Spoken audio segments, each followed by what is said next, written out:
Hello, magandang hapon mga kabes. Magmerinda tayo. Simple lang yung pangmerinda ko guys, pero masarap to. Ito yung kinalakihan ko guys.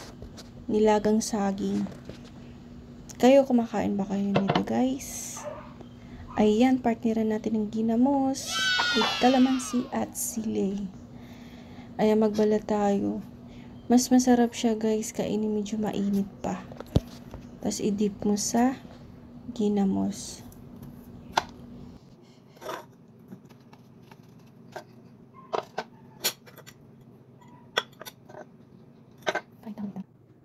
Charan! Kain na tayo. Bawal mag-inarte guys. Pipingotin ko.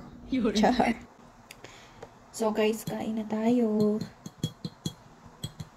Sino mahilig dyan ng ginamos? Kung sa Bisaya, ginamos. Ito sobrang namimiss ko kasi ito dahil sobrang tagal ko siyang hindi nakain. At lalo na to, kahit araw-arawin ko to kainin, hindi ako magsasawa. Sarap kayo. Lalo na maanghang. Sarap. Sarap.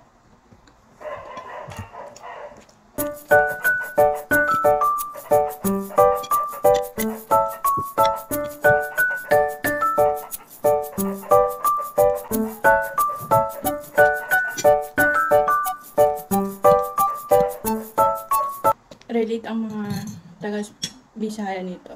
Lalo yung mga Cebuano. Yung tuyo din guys, masarap din i-partner nito sa saging.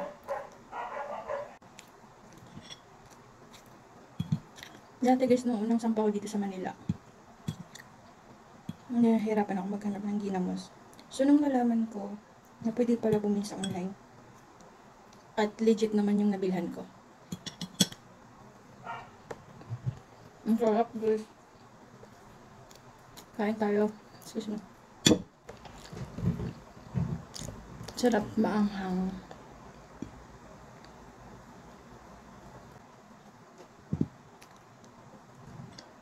Shout out sa mga taga Visayas, Cebuanan, yung mga kumakain ganito. Except sa hindi kumakain ganito, huwag niyo akong i-bash.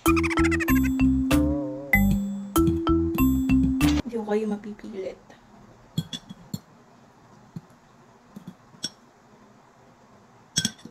Sobrang sarap kalamansi, sili. Bravo! Sarap.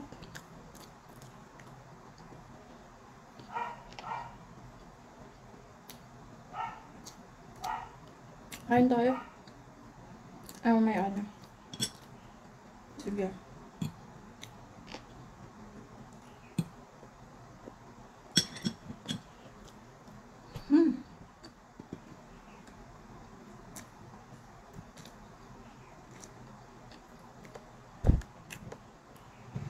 Guys, wait lang. Kuha lang ako ng tubig. Medyo parang nabubulo na ako. Sarap, diba?